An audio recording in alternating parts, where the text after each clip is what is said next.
వచ్చినట్టుంది, ఇక్కడ ఎవడూ రిస్ట్రిక్షన్ పెట్టలేదు, వెళ్తున్నాడని. కరెక్ట్గా ఈ వీడియో నేను చేసిన ఒక 2 గంటల్లో బ్రేకింగ్ వచ్చింది. జగన్ దానికి 10 వెహికల్స్ అలౌడ్, 500 మంది అలౌడ్ అన్నట్టుంది. జగన్ వెనకాల 10 మంది వెళ్తారు, 500 నువ్వు చెప్పకపోయి ఉంటే నిజంగా అంతమంది వెళ్ళి ఉండేవాళ్ళు. చెప్పేటప్పటికి ఇంకో 10 వెహికల్స్ ఎక్కువ వస్తాయి. ఏంద్ర ఆపుతాడంట మనం అన్నటువంటిది. మనకి ఒక రెబలిజం మెంటాలిటీ ఉంటుంది ఎవరికైనా సరే, ఏ పార్టీకైనా సరే. ఆపు అన్నప్పుడు ప్రత్యేకించి వెళ్తాడు. అలా కాకుండా పోరానాయన నువ్వు అంటే, నాకు ఇప్పుడు పని ఉంది లేరా, నువ్వు పోయిరా పో అంటారు. ఇది కామన్ థింగ్, మనకి సైకలాజికల్గా కామన్ సెన్స్ అనమాట.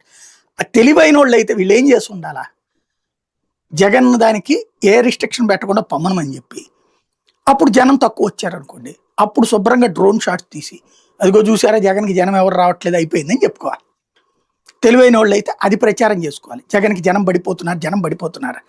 వీళ్ళే ఓ పక్కన జనం లేరంటారు, ఇంకో పక్కన ట్రాఫిక్ జామ్ అయిందంటారు, అదేమంటే అదేదో చేశారంటారు, ఇంకో పక్కన 500 మందికి రావద్దంటారు. పోనీ 500 మంది వచ్చారంటే అదిగో జనం లేదు. అట్లాంటి విచిత్రమైనటువంటి విన్యాసాలు ఎందుకు? ఒక కోఆర్డినేటెడ్ ఎఫర్ట్ ఉండాలి. ఇది ఎవడిష్టం వచ్చినట్టు ఆడు చేస్తున్నాడు. పేపర్ల దోవన పేపరు, టీవీలు దోవన టీవీలు. మన సాంబన్నయ్య మాట్లాడినట్లు, లేకపోతే తుఫాన్ల గురించి మన ఈ ముగ్గురు ఉన్నారు కదా మాట్లాడుకొచ్చింది. ఇంకేముంది, తుఫాన్ని పట్టి టేసేవాళ్ళు ఒకళ్ళు, ఇంకొకళ్ళు ఏమో ప్రపంచంలో ట్రంప్ కూడా కావాలంటే చంద్రబాబు గారిని అడుగుతారని. ఈ ఎలివేషన్స్ వల్ల ఏమైనా ప్రయోజనం ఉంటుందా ప్రాక్టికల్గా? ఇప్పుడు ఇది ఎలివేషన్ అంటే అదేది